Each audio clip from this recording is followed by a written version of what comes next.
मनपा प्रशासन और ठेकेदार की लापरवाही से परेशान हो रहे हैं बीएसयूपी योजना के लाभार्थी। ऐसा भी होता है। नमस्कार, मैं दीपाली मिश्रा, आप देख रहे हैं मुंबई की दृष्टि। करोड़ों रुपए की लागत से बनने वाला बीएसयूपी योजना की परेशानी खत्म ही नहीं हो रही। यहाँ के लाभार्थी किस तरीके से जीवन जी रहे हैं और किस तरीके की परेशानी उन्हें महानगर पालिका से उठानी पड़ रही है, इसका जीता जागता उदाहरण आज हमने देख लिया। आपको बता दें कि उन्हें अभी तक शिफ्टिंग नहीं मिली, लेकिन शिफ्टिंग आने से पहले उनसे 20,000 रुपया मेंटेनेंस के नाम पे मांगा जा रहा है। क्या है पूरा मामला और किस तरीके से लोग परेशान हैं, आइए दिखाते हैं मुंबई दृष्टि की पूरी रिपोर्ट। ये जैसा इधर के सब लोग देख रहे हैं और जैसा आपने बता रहे हो कि यहाँ पे जितनी समस्या इधर ढूंढने जाएंगे ना, उतनी समस्या आपको दिखेंगी। एक समस्या नहीं है कि पानी की समस्या, बाथरूम की समस्या, बिल्डिंग की समस्या। अभी बिल्डिंग में मैं ऊपर गया था, मैं फर्स्ट फ्लोर सेकंड फ्लोर पे गया था ना, तो वहाँ पे जो दरवाजे है, लिफ्ट का दरवाजा है, उधर अंदर जो गया था वो पूरा मार्बल बिरबल, मेरे पास वीडियो है, वो वीडियो अभी थोड़ी देर में शेयर करूंगा, तो उसमें सब टूटा हुआ है। मतलब इन लोग को ऐसा हो रहा है, महानगर पालिका के अधिकारियों को, इन लोग के इधर के स्थानिक लोगों प्रतिनिधि पकड़ो, नगर सेवक पकड़ो या आमदार खासदार पकड़ो, सबको एक ही लग रहा है कि हम लोग इन लोग के ऊपर उपकार कर रहे हैं। मैं इधर का लाभार्थी नहीं हूँ, मेरा इधर रूम नहीं है, मेरा इधर दुकान नहीं है, मेरा कुछ भी नहीं है। और हम लोगों को कैसा है, अगर मैं कोई और इधर हर एक पार्टी उठ के आता है, इन लोग का लेके जाता है, और वो क्या होता है कि कोई भी पार्टी उठ के आता है ना, तो जो इन लोग का 2 दिन का काम है ना, वो 4 दिन में हो जाता है। इसके लिए हम लोग इसमें पढ़ नहीं रहे कि भाई हमारे वजह से इन लोग को और नुकसान नहीं हो, क्योंकि इन लोगों ने 2 साल बोल के 12 साल खींच लिए। अभी इन लोग का कैसा है कि कोई भी अगर नगर सेवक को बोलने जाएंगे तो नगर सेवक बोलेंगे आमदार ने काम नहीं किया, आमदार के पास जाएंगे तो बोलेंगे नगर सेवक ने काम नहीं किया, केंद्र से निधि नहीं आया। और जब भी थोड़ा बहुत कुछ काम होता है ना, तो दोनों के बैनर लगते, और वो भी बड़े बड़े बैनर लगते। इन लोग में पीसते जो लोग है ना, ये इधर के रहने वाले लाभार्थी, जो इन लोग को अभी तक रहने को जगह भी नहीं मिला है। और इन लोग ऊपर से अधिकारियों ने तो और एक बड़ा ये किया है कि इन लोग को मेंटेनेंस बोल रहे कि 20,000 भरो, 22,000 भरो। अरे जो आदमी इधर रहने को आया नहीं, इधर बाथरूम की परेशानी, पानी नहीं, इन लोग एकदम थुकपट्टी का काम किया है। जो इधर कॉन्ट्रैक्टर का सुपरवाइजर भी नहीं है, इधर अभी कोई आदमी नहीं है ऊपर। इन लोग जैसा बोल रहे हैं ना, इधर वॉचमैन नहीं रहता है, सुपरवाइजर नहीं रहता है, कुछ काम नहीं होता है, तो किस चीज का मेंटेनेंस मांग रहे हो? मतलब वो पहले ही खड्डे में गिर चुके, ऊपर से मट्टी डाल के उन लोग को और दफनने की कोशिश कर रहे, बाकी कुछ नहीं है। ये लोग 12 साल बोल रहे हैं। अभी मैं बोलता हूँ 2022 का इलेक्शन का जब भी तारीख डिक्लेयर हो जाएगा, नवंबर दिसंबर में, जब भी उसके पहले देखो बराबर इन लोग को सबको लॉलीपॉप दिया जाएगा और इन लोग को बोलेंगे हम लोग चाबी दे रहे, आधे चाबी ये बांटेंगे, आधे चाबी वो बांटेंगे, और लोगों को बोलेंगे हम लोगों ने काम किया। मैं तो इतना ही बोलता हूँ कि मैं किसी पार्टी का किसी का विरोध नहीं करता, मैं एक ही बोलता हूँ इन लोगों को कि तुम लोग के 12 साल गए इस चीज के लिए, उतना याद रखो, क्योंकि ये लोग जब चाबी देंगे ना, तो तुम लोग वो 12 साल भूल जाएंगे। तो वो 12 साल मत भूलो, क्योंकि 12 साल अगर तुमको देखने रहेंगे ना, तो घोड़बंद शिफ्टिंग में जाओ, उधर वो कैसे रह रहे वो देखो। आज भी वो लोग रह रहे, मैं उधर अभी सुबह ही जाके आया हूँ, तो बाथरूम का प्रॉब्लम बहुत है, बाथरूम का है, ताड़पत्रे का, बारिश में हर एक प्रॉब्लम है। मैं बोल रहा हूँ ना, इन लोग के पास जाएंगे ना, तो एक नहीं 100 समस्या खड़ी है, और वो लोग फेस कर रहे हैं, क्योंकि उन लोग को आदत हो गई वो समस्या की, बाथरूम की, पानी की, हर एक चीज की आदत हो गई है। मैं सिर्फ इतना आपके माध्यम से कहना चाहता हूँ कि अगर ये बात इधर के अपने आयुक्त साहब है, लोक प्रतिनिधि है, आमदार है, खासदार है, सबके पास अगर पहुंचते रहेगी, तो कृपया करके एक इंसानियत के नाते इन लोग को जल्दी से जल्दी घर दिला दो। इन लोग की यही इच्छा है कि भाई इन लोग को घर दो, जो हक का है वो घर दो। क्या परेशानी है और आपसे किस तरीके का कर मांगा जा रहा है? देखिए मैडम, हम जो आज मतलब पूरे ये बीएसयूपी बिल्डिंग नंबर 6 है, तो पिछले 1 साल से मतलब इसका जो है आवंटन का यानी कि शिफ्टिंग का ये चल रहा है, लेकिन अभी तक लोगों को मिला नहीं है। तो इसमें ऐसा है कि अब ये जो हैंड ओवर करने के टाइम पे लोगों को लाभार्थी हिस्सा भरना है, 42,000 रुपया कुछ अमाउंट है, और साथ में ये लोग जो हमसे मेंटेनेंस मांग रहे हैं। हालांकि ये प्रोजेक्ट को अभी 12 साल हो चुके हैं जब ये स्टार्ट हुआ था, और 2 साल में मनपा प्रशासन इसको पूर्ण करेगी, इस तरह से बात हुई थी। और मनपा प्रशासन ने साथ में ये भी कहा था कि उस समय पे कि जब तक ये प्रोजेक्ट नहीं बनता, आपको जो है बिजली पानी वहाँ पे ट्रांजिट कैंपों में फ्री रहेगा। और कुछ लोगों को जो है चेक दिया था कि 72,000 रुपये का, और उनको कहा था कि 2 साल में आपको मिल जाएगा। लेकिन आज 12 साल होने के बाद जब हमको यहाँ पे ये मिल रहा है जिन लोगों को, तो उनसे जो है मेंटेनेंस के नाम पे किसी को 25,000 रुपया, किसी को 20,000 रुपया मांगा जा रहा है। तो ये सरासर गलत है और ये अन्यायकारक है। हमारे लोगों को डरा के धमका के तुमको नहीं मिलेगा, कार्रवाई हो जाएगी, इस तरह की बातें बोलकर जो है ये मनपा प्रशासन जो है लोगों से पैसा मांगने का काम करती है। हालांकि एग्रीमेंट में ये मेंटेनेंस चार्ज का कहीं पे भी जिक्र नहीं है। अभी रिसेंटली जो कुछ बिल्डिंग में दिया हुआ है ट्रांजिट कैंपों में, उनको एग्रीमेंट में लिख के दिया हुआ है, लेकिन पहले वाले लोगों को नहीं दिया है। तो हम ये मेंटेनेंस का ये जो इनका चार्ज है, हम तो इसको जो है मतलब ये सुल्तानी कर कहेंगे, इसको जो है इसका पुरजोर हम लोग विरोध करते हैं। और हम लोग चाहते हैं कि मनपा आयुक्त जो है इसमें ध्यान दे, और ये लोगों के ऊपर जो जबरदस्ती वाला ये जो कर के स्वरूप में लादा जा रहा है, इसको तुरंत रद्द किया जाए। और दूसरे भी कई सारे हमारी समस्याएं हैं कि जैसे कि ये बिल्डिंग का भी आप लोग हैंड ओवर कर रहे हो, लेकिन ये राजनीति के मतलब इसमें फंसा हुआ है। जब तक इलेक्शन नहीं आएंगे तब तक ये शायद हम लोग को हैंड ओवर नहीं करेंगे, हमारे प्रभाग के महापौर है, लेकिन जिस तरह से उनको इस बात पे ध्यान देना चाहिए उस तरह से अभी वो शायद ध्यान नहीं दे रहे। तो ये भी हमारे यहाँ के लोगों की शोकांतिका है। बिल्डिंग के ऊपर आप मतलब देखेंगे नया बिल्डिंग है तो 8 माले के ऊपर जो बहुत सारा काम में खामियां है, जैसे कि सीलिंग कहीं पे क्रैक हुआ है, प्लास्टर नहीं हुआ है, और ये गरीब तबके के मजदूरी करने वाले लोग हैं, इतना बड़ा खर्चा कैसे उठाएंगे? हालांकि इनकी जिम्मेवारी है।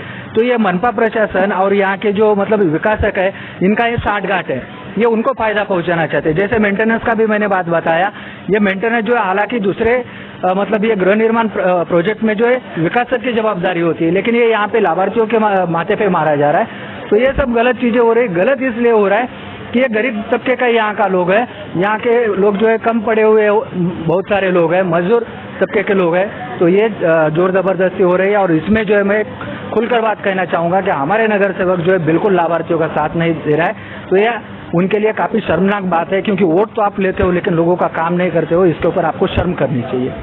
और परेशानियाँ क्या, अभी हम लोग जो पहले तो 72,000 रुपया हम लोग को मिला भाड़ा, उसके बाद फिर 8 महीना तक फिर कुछ मिला नहीं है, भाड़ा मिला ना कुछ मिला। 8 महीने के बाद कुछ शिफ्टिंग मिला लोधा में हमको, तो लोधा में गया।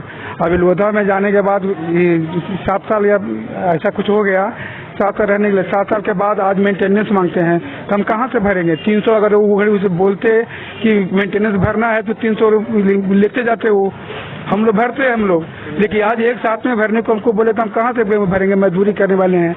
इधर लॉकडाउन हुआ, हम लोग मजदूरी नहीं मिला, हम लोग एकदम खाना नहीं खाए थे हम लोग, तो कहाँ से हम इसमें भर सकते हैं? हम नहीं भर सकते हैं। दूसरी बात, जो रूम मिला है अभी गया भी नहीं, उसमें से पपड़ी निकल रहा है। तो अभी सोचो कि आने के पहले उसको फिर मिस्त्री में लगाऊं, कहाँ से लगाऊं? मिस्त्री के काम उसमें कहाँ से करवाएंगे हम? तो ये सब देखना चाहिए। मैम हम लोग बहुत गरीब लोग हैं, मध्यम लोग। मेरा नाम विष्णु देवी है। मेरे को एक भी भाड़ा नहीं मिला, जब जिससे पहला चेक भी नहीं मिला, और ऊपर से मेंटेनेंस मांग रहे हैं। हम लोग किधर से भरेंगे मेंटेनेंस? पहले मेरे को भाड़ा भी नहीं दिया गया, और मेरा 2.5 साल भाड़े पे रहने के बाद अपने को लोधा में भेज दिया, और उसके बाद भाड़े की तो बात करो तो ऊपर से 24,000 मेंटेनेंस मांग रहे हैं। हम किधर से भरेंगे? हम लोग यही कि मेरा भाड़ा दिया जाए और मेरा मेंटेनेंस माफ किया जाए। मेरा नाम मुकेश गवार है। मैं भी एक BSUP योजना का लाभार्थी हूँ। अगर ये योजना जब लाई थी, जब महापौर मैडम जब नगर सेवक थे, उनके हस्ताक्षर से योजना आई गई थी। यहाँ पे जब स्टार्टिंग किया था तो पहला मीटिंग हमने लगाया था साई कृपा कॉम्प्लेक्स में। वहाँ पे बड़ी बड़ी बातें दीपक खंबित जो अभी सार्वजनिक बांधकाम विभाग में, उन्होंने कहा था 6+1, बट ये बिल्डिंग आज 16+1 हो गया है, बट इसी का किसी को भी नहीं बताया। क्योंकि इस यहाँ पे मीरा देवी यादव जो 15 साल से नगर सेविका है, सचिन मात्रे अभी आए, उन्होंने भी बोला था कि भाई हम आगे तो हम आपको सपोर्ट करेंगे। अनिल भोसले हुआ, और अभी जो पारदी है, चलो उनका तो यहाँ पे लुकआउट नहीं है, बट आज आप सोचोगे इतना सब हो रहा है, बट कोई नगर सेवक नहीं आ रहा है। जैसे उनके जो चेले चपाटे हैं, उनके रिश्तेदार है, और पब्लिक में जा रहे, भाई तुम यूपी वाला है, तुम बिहार वाला, हम तो का घर दी, तुम टेंशन मत लो। पर ये बात यहाँ पे जातिवाद नहीं होना चाहिए, लाभार्थी है। क्योंकि यूपी वाला हो, मराठी हो, मुस्लिम हो, हिंदू हो, कोई भी हो, पैसा तो मेरे जेब से जाने वाला है। अगर आज आप देखोगे ऊपर, यहाँ से अगर कोई खुद ही मारता है, यहाँ पे ग्रिल नहीं है, तो उसका 100% डेथ होगा। और अंदर जाके देखोगे पूरा वायरिंग खुला हुआ है। तो मुझे मनपा से यही कहना है, आपने ठेकेदार को एक रूम का एक अप्रोक्सीमेट अमाउंट दिया रहेगा, वो अमाउंट यहाँ पे यूटिलाइज नहीं हुआ है। काफी सारी चीजें, अगर आप पीछे जाओगे, अंदर जाओगे, लिफ्ट के बाजू में, लिफ्ट अभी क्रैक है, उसके बाजू में बहुत बड़ा खड्डा है, बटन लगाया, 3rd क्वालिटी का बटन है, वो मेरे को नहीं लगता 2 दिन भी चलेगा। जो प्लाई का दरवाजा कोई एक जोर से मार देगा तो टूट जाएगा। और रही दूसरी बात भाड़े की, भाड़ा हम लोगों को इन्होंने 2 साल का दिया था 72,000 रुपीज। उसके बाद इन्होंने हमसे कभी नहीं पूछा आपको कुछ चाहिए, क्या चाहिए। अल्टीमेटली फिर एक आंदोलन हो गया, हम लोगों को सब एक जमा करके वहां पे लेके गए, हम लोग ने आंदोलन किया। उसके बाद हमको एक शिफ्टिंग दिया गया। शिफ्टिंग में ऐसा है, वहाँ पे 2-3 वॉचमैन आते, वो खाता, सोता, पीता, निकल जाता, उसको कोई लेना था। कैमरा लगाया, निकाल के लेके गया, फायर ब्रिगेड लगाया, वो निकाल के लेके गया, सब कुछ लेके जा रहा। तो फिर आपका सिक्योरिटी किस काम का है? 16वें माले से डेड बॉडी झोली में डाल के हम नीचे लाते, कोई प्रेग्नेंट औरत रहेगी तो उसको भी वही हिसाब से नीचे लाना पड़ता है। तो हम 300 रुपया क्यों दे? और हमको बताया भी नहीं, कहीं लिखित भी नहीं। आज हमको डायरेक्ट बोला आपको ये 23,000 प्लस 42,000 आपको दोनों भरना है, और ये भरना है, ठीक है। तो इन लोग क्यों नहीं पब्लिकली डिसाइड करे? जैसे आपने नाम पेपर में छापा, छाप दो, निवेदन दो, ये निकला, ये है, यहाँ पे आके उन्होंने नोटिस लगाना चाहिए, ये होना चाहिए करके। दूसरी बात है, गालों वालों के लिए कहीं पे टॉयलेट या वॉशरूम की सुविधा नहीं, कहीं रास्ते पे जाके नहीं कर सकते ना। तो ये हालत कर दी है। और यहाँ पे क्या पब्लिक को डिवाइड एंड रूल किया है इन नगर सेवकों ने, महापौर ने, और जो भी यहाँ पे जो शासकीय राजकीय जो लोग हैं उन्होंने। तो ये एक निवेदन है आप लोगों से, इस गरीब लोगों की, जनता लोगों की बात पब्लिक तक और प्रशासन तक पहुंचाइए। जय हिंद। तो आप देख रहे हैं कि किस तरीके की समस्याएं बीएसयूपी योजना में लगातार आती ही जा रही है। बीएसयूपी योजना एक ऐसी योजना जहां गरीब वर्ग के लोगों को घर देने का आश्वासन दिला के वोट बैंक अपना तैयार करते हैं लोग। इसी मसले पे बहुत कड़ा विरोध करते हुए राममोहन शर्मा ने जो पानी की टंकी है और टॉयलेट की टंकी का विरोध करके टॉयलेट की टंकी अलग कराई थी। पानी की टंकी आज भी बीएसयूपी योजना के बिल्डिंग के आगे स्थित है, जिसकी स्थिति हमने आपको दिखाई कि वो एकदम ग्राउंड लेवल से टच है। इसमें बारिश का पानी और यहाँ का गंदा पानी जाएगा। क्या गरीब लोगों के स्वास्थ्य के साथ इस तरीके से खेल करना सही है? क्यों आखिर मनपा प्रशासन ठेकेदार को मुनाफा दे रही है या उन्हें सहयोग कर रही है? आइए बात करते हैं राममोहन शर्मा से और जानते हैं और क्या क्या समस्याएं बीएसयूपी योजना में चल रही है। धन्यवाद मैं आपको देना चाहूंगा कि आपने जनता की समस्या को सुनने के लिए, आप आवाज उठाने के लिए आप यहाँ तक पहुंचे। बीएसयूपी जो योजना है, इस योजना के अंदर मीरा भाईंदर मनपा प्रशासन को ये लग रहा है कि मैं इन रहवासियों के ऊपर बहुत बड़ा मेहरबानी कर रहा हूँ, जबकि ये योजना केंद्र सरकार, राज्य सरकार और महापालिका और लाभार्थी, ये चारों के धन से ये इसके खर्चे इसमें लगाया गया है और उसके तहत ये योजना बन करके तैयार हुई। आज आप देख रहे हैं कि 12 साल हो गया, 12 साल में से 179 लोगों को घर मिला और 294 लोग जो है वो प्रतीक्षा में हैं। कोई भी इमारत बनती है तो नगर रचना विभाग से उसको भोग बटा दाखला दिया जाता है, जिसको एक्यूपेशन सर्टिफिकेट कहते हैं। एक्यूपेशन सर्टिफिकेट के लिए उसको फायर की एनओसी होनी चाहिए, वृक्ष प्राधिकरण की एनओसी होनी चाहिए, लाइट की एनओसी होनी चाहिए, आरसीसी कंसल्टेंट की एनओसी होनी चाहिए, प्लम्बिंग की होनी नहीं। इनके लिए एक सार्वजनिक शौचालय है दुकान वालों के लिए। दुकान में देखिए इस तरह की पाइप, आप सामने जरा देखें, कैमरा घुमाएंगे तो कहीं भी आप देख लीजिए इमारत में, दुकान के अंदर ऐसी पाइपलाइन नहीं होती है। तो आप देखें दूसरी दुकान में देखेंगे तो उनके अंदर बड़ी केबल है। नागरिकों ने आज 2 महीने हो गए तकरार देकर करके मनपा प्रशासन की और यहाँ के नगर सेवकों की लापरवाही देखिए कि अभी तक के इसका निदान नहीं हुआ। कितना तारीख को दिया है? 28/2 को दिया, यानी आज कितना तारीख हो गया? 7-8 दिन हो गया। इस पे अमल लेने, उसके पहले भी दिया है इन्होंने, ऐसा नहीं कि आज ही दिया है, इन्होंने हमेशा देकर के नक्शा बना कर दिया है पाइप का, लेकिन मनपा प्रशासन इस काम को करने को तैयार नहीं है। इन लोगों के सबसे बड़ी जो अभी समस्या आ गई है कि जो मेंटेनेंस के रूप में मांग रहे, तो मेंटेनेंस ये लोग क्यों देने का, शिफ्टिंग का? क्योंकि यदि ये जिस इमारत में हम लोगों को घर देने का वादा किए थे, उस इमारत को आपने 2010 में ठेका दिया और 2012 में पूरा करने का करके आपको फ्लैट देंगे, ऐसे आश्वासन लिखित रूप में लोगों को दिया था, एग्रीमेंट किया था।